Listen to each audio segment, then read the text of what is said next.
All right. Well, good afternoon, everybody, and I appreciate you being here. It's great to be here. It's great to talk to some of the incredible people that we have, both at the local level, the Texas state level, and also, of course, our federal border patrol, who are doing so many good things to keep us safe. And I have some bad news and some good news. And the bad news is that because of what Joe Biden did at the southern border for 4 years, we had record increases in migrant crime, in fentanyl deaths, and in just floods and floods of people who shouldn't be in our country who came into the United States of America. We also have a number of ways in which the cartels became more advanced, better war fighters, because Joe Biden opened up the American southern border and allowed the cartels to turn it into their playground. Now, that's the bad news. The good news is, as President Trump said last night at the State of the Union, it turns out we didn't need new laws. We didn't need fancy legislation. We just needed a new president of the United States, and thank God that's exactly what we have. And I will say that the most heartening message that I take away from my visit here at the Texas border is the number of Border Patrol agents who have come up to me and said thank you, or said because of this, we've cut the number of border crossings from 1,500 a day to 30 a day. Or the people who have come up and said we've seen a reduction, an 85% of the number of people who are dying at the American southern border. And every single day that we continue to keep this border safe, that means less migrant crime, that means less fentanyl coming into our communities, that means more safety and security for the people of the United States of America. And of course, we know the border problem, the border crisis under Biden's administration was a national crisis, but it acutely affected the communities right here. And I've already heard heartbreaking stories of people who are still picking up the pieces, local mayors who are still dealing with the budgetary consequences of what the Joe Biden administration allowed to happen at the American southern border. And that, too, is something that President Trump is going to help address, help fix, and help solve. Now, I wanted to bring Secretary Hegseth and Director Gabbard at DNI down here because, one, I obviously enjoy their company, and it's good to have them down here with me looking around today. But unfortunately, we know that because of what's happened, the border crisis has become a matter of national intelligence, and it's also become something that requires the Department of Defense to engage with. I was talking with Paul Perez earlier. The drone technology that the cartels are using requires, unfortunately, a military response and military support. So it was important for Secretary Hegseth to see what's going on, because we know that the millions and millions of people who were let in over the last 4 years, many of them are connected to foreign terrorists. It's important for our leader of national intelligence to get a sense of what's here on the ground. So before we take questions from the press, and all of us are willing to take questions, I want to give Secretary Hegseth and then Director Gabbard an opportunity to say a few words themselves. Mr. Secretary. Well, Mr. Vice President, thank you very much for inviting us. It's great to be here with you, with the Director, with our fellow friends in civilian clothes and in other shades of green. This is a demonstration of a true partnership on the southern border. As President Trump has made clear on the campaign trail and from day one and last night, border security is national security. And from the Defense Department, we've watched for a couple of decades other people's borders being secured while ours was open for an invasion of drugs and of violence and of chaos for American communities. That stops under President Trump. And the Defense Department has assets that we can bring to bear, not just troops, not just surveillance, not just equipment, but actual planning and capabilities that enhance what Border Patrol is already doing, which is why it's been incredible to hear from our partners about what we've been able to allow them to do, facilitate them, and we've seen it in the numbers. 98% drop in crossings on the southern border. We're not yet at 100% operational control, but we are on our way because that is the mandate that the President has given us. So more resources are coming to this border. We are dedicated to securing it. That's the reason for our trip and our partnership. And I want to thank all the men and women who've been doing it recently in uniform, who have been doing it a long time right here, have dedicated their lives to securing the American people. And at the Defense Department, we are committed to continuing to being a big part of it. So, Mr. Vice President, thanks for having us. Absolutely, man. Thank you. Great. now Director of National Intelligence, Tulsi Gabbard. Tulsi. Thank you, Mr. Vice President, for your leadership in bringing the country's attention to what has been happening here at the border and the significant change that has already occurred under the short time that President Trump has been in office. Really what you're seeing here today and what you'll continue to see is a unified effort across President Trump's national security team, the Department of Homeland Security, towards our mission, which is to ensure a safe, free, and prosperous society for Americans. As Director of National Intelligence, there are a number of areas where we are focused. The President talked about in his speech, over 21 million people have come across our borders illegally under Joe Biden's administration. There are many of them that we don't know who they are. They have not been vetted. We don't know where they are. I'll give you one quick example of one of the problems that we are getting after. From Central Asia, there were over 4,000 people who came across our borders using an ISIS-affiliated network. Our National Counterterrorism Center went through and identified those individuals. There were hundreds of them who were either known terrorists or associated with known terrorists. That information was provided to the Biden administration. You may remember in some of the news, a little over 100 of those people were arrested in 2024. Of those who were arrested, only 8 were either deported or remained in custody. Only 8. The rest of them were released back into our country. Where are they? What are they doing? What may they be plotting? This is just the beginning. There are many, many areas that we need to stay very focused on, working with the Department of Homeland Security, working with the FBI to ensure that we're keeping the American people safe. Our Counterterrorism Center is working on making sure that we have that single source for vetting so that we can figure out who is actually in our country and identify those who pose a threat and get them removed. The President's designation of the cartels as foreign terrorist organizations falls directly into this, especially as we're seeing some of the tactics that these cartels are using reflect some of the tactics that we've seen used by Islamist terrorists in countries that many of us have served in overseas. Our mission is very clear. Our objective is to keep the American people safe. I'm grateful to be a part of this team that President Trump has assembled to accomplish that mission. Thank you. So before I take questions, let me just say 2 final things. First of all, the reason why we've seen, as Pete said, a 98% reduction of border crossings, the reason why this particular site has gone from over 1,500 crossings per day to 30 crossings per day is because President Trump has empowered and, in fact, demanded that his whole government take the task of border control seriously. And that's exactly what we're doing. And of course, and this leads to my final point before we take questions, it is impossible to do without the men and women on the ground who are actually doing the hard work. They just want to be empowered to do their jobs.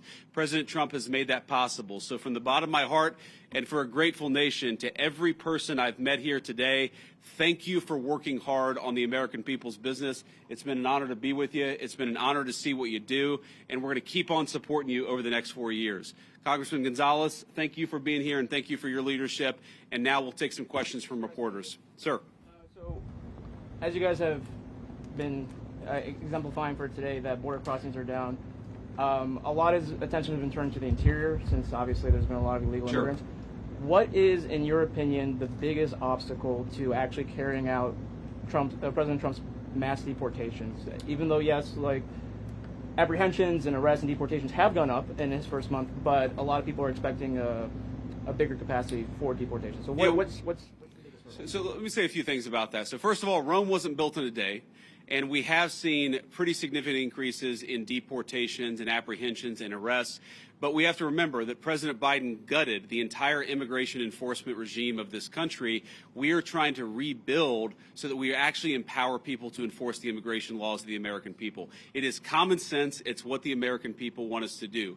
There are a couple of other things that we're working on. And I don't want to get ahead of any public announcements, but one of the ways that we wanted to make sure that we're enforcing our border is that we make it easier for people who are here illegally to go back home of their own accord. We don't want to have to go around and arrest every person, but we will enforce the American people's immigration laws. If you're here illegally, the message from our administration is you should go back home, and if you want to come to the United States, apply through the proper channels. That's an important thing that we're doing. And the final thing is this costs money. One of the most important parts of the president's reconciliation priorities is, of course, tax reform on the one hand, and on the other hand, making sure that we get proper resources so that we can pay for the flights, and we can pay for the detention centers, and we can pay for all the components necessary to ensure that we're re-migrating illegal immigrants back to their country of origin. I guarantee it is a part of the president's priorities. We'll keep on working on it. We've made a lot of progress, but we're going to keep on working on it over the remainder of the president's term. Yeah, go ahead. Mr. Vice President, I want to ask you about border wall and tariffs. But first on the border wall, how do you and the president... Could you say your outlet, by the way, when you guys ask questions? Yeah, Reagan Reese, Daily Caller. Thank you. How do you and the president define success this term with the border wall, and how much of the southern border wall needs to be walled off before Trump leaves office? Well, look, I think the president's hope is that by the end of the term, we build the entire border wall. And, of course, that's the physical structure of the border wall itself. But we even heard today there are so many good technological tools, so many great artificial intelligence-enabled technologies that allow us, for example, a camera, not a person, but a camera picks up somebody 2 miles away who's about to come across the southern border. Maybe it's livestock, right? Maybe it's a critter in the desert. Maybe it's a human being with a weapon on their back. We're using artificial intelligence to make us better at the job of border enforcement, but we've got to make sure that technology is deployed across the entire American southern border. We're going to do it as much as we can, as broadly as we can, because that's how we're going to protect the American people's security. Yeah, go ahead. Last time they were paused because they deployed 10,000 troops to the border. What can they do this time to make the tariffs go away? Well, what the president has said is we need a sustained commitment from the government of Mexico to take the job of border security seriously. Fentanyl is the single largest cause of death among young Americans, and we know that a substantial portion of it is, the precursors are made in China. They come to Mexico, they're manufactured in Mexico and brought across the border by the Mexican drug cartels. We want to see fewer Americans dying of these terrible fentanyl overdoses when we're going to apply as much leverage as possible to the Mexican government as possible. In some ways, look, the president obviously cares deeply about the American people. He serves the American people first. I actually think he's doing a huge favor to the people of Mexico, because if they don't get control of these cartels, the people of Mexico are going to wake up in a narco state where the cartels have more power than their own government. President Trump is trying to help. The Mexican government needs to take this issue of immigration enforcement seriously. In the back, yeah. Mr. Vice President, Ali Bradley, News Nation. So since the designation of the cartels as terrorists, does that give the United States the green light to go into Mexico and to strike them there? I mean, right now, obviously, they've struck in the Houthis in Yemen. So why not, when we've seen cross-border violence, go after them in Mexico? And then my second question is about a designation I'll follow up on, please. Go ahead and ask the second question. Why isn't the Juarez/La Línea cartel designated when it's in one of the most deadliest places on the planet? Juarez has been designated as one of the deadliest cities. It's right across from El Paso. We've talked to community leaders. They say, we know Juarez cartel's operating in the U.S., and so are their affiliates. We don't even want to talk about it out loud, though, because then we'll put a target on our back. They're scared. Border Patrol even thought they were designated, but they're not. The State Department didn't tell me why. So on that, we're looking at additional organizations. Obviously, this is the determination of whether to determine a particular organization, a terrorist organization, is something that we consult with our leaders of the Department of Defense. We also consult with our friends in other governments. We maintain the optionality to designate further organizations, terrorist organizations, if we feel that we need to in order to protect the American people. And I think President Trump has made it very clear he's not going to be shy about designating some of these cartel organizations as terrorists if he thinks he has to protect the American people. Your first question was about American forces to strike. Oh, sorry, yeah. So, look, I'm not going to make any announcements about any invasions of Mexico here today. The president has a megaphone, and, of course, he'll speak to these issues as he feels necessary. But what designating cartel organizations allows us to do is deploy the full resources of the United States military to engage in serious border enforcement. Of course, the president is going to make the determination about how we deploy those forces, but our hope here, Our hope is that Mexico takes this job seriously. We don't want to have negative relationships with the Mexican government. We want the Mexican government to help itself, but also in the process to help the American people by taking these organizations seriously. It's going to destabilize the entire country of Mexico, the entire government, if they don't take it more seriously. We're hopeful that they will. And if they don't, then of course, we'll figure out what to do from there. So, you just mentioned something about invasion of Mexico. Is there any talk or any thoughts about actually U.S. military forces going into Mexico? No. Next question. On tariffs, are any other industries other than automotive reaching out to you guys to carve out special deals? And did the automotive industry know this was coming before today? Well, a number of industries have reached out to us to ask us for exceptions to the tariffs, but I think the president's been very clear here that he wants the tariffs to apply broadly. He doesn't want to have 500 different industries getting 500 different carve-outs, and the way to avoid application of the tariffs is to have your factory and have your facility in the United States of America. That is the way. Invest in America. That is how you will avoid being penalized by these tariffs. Sir. Vice President, KSAT 12, John Paul Barajas. You've been talking about the improvements that your administration has done here with the crossings. Can you talk about the decline prior to President Trump taking office under the Biden administration? Well, I think like so many Americans, apparently members of the Mexican drug cartel figured out in November and December after the election that Joe Biden was asleep at the wheel and they had to be dealing with the then president-elect and now president. If you look at what drove the declines before the inauguration, people will tell you they knew that Donald Trump was coming back into office. They knew he was going to take border enforcement seriously. And so they were already getting ahead of actually cutting down those illegal crossing numbers. We saw that from the Mexican government, of course, because we were threatening some economic sanctions against them. But we also saw it from the cartels themselves. And even today, because, of course, it doesn't, it takes a little time to get from the deepest parts of Central America to the American southern border. What we often find is that there are massive numbers of illegal immigrants who have already started to make the trek and have decided, you know what, because Donald Trump's president, we're going to go back home. We heard today about a Honduran group of migrants who decided they're just going to go back home because they recognize that under Donald Trump's leadership, we take border enforcement seriously. Thank you all. Take care.